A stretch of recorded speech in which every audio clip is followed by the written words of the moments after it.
Well, conscription was historically an aberration in the history of America. I mean, it was a Cold War phenomena. Prior to World War II or ensuing Cold War, we relied on a volunteer force. We didn't call it an all-volunteer force, but essentially a volunteer one. One can always argue that the availability of a conscript military certainly enables policymakers to do things that they otherwise might not do, because if enough people get killed in pursuit of a goal which ultimately proves not to be in the national interest, you effectively don't have people volunteering to join, and hence you have great military difficulties.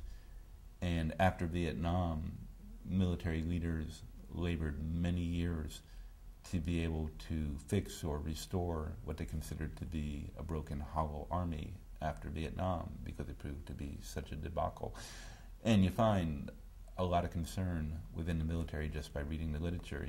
They look at Iraq in terms similar to the way they now look back at Vietnam as something that could effectively break the military. I mean, you look at the call-up of the reserves and members of National Guard units, and that's been a big concern, because they never envisioned them being used to the degree that they're currently being used in Iraq. And even though they've made some strides in reducing it, the current number of people being called up is around 140,000, whereas a few months ago it was like 180 to 190,000.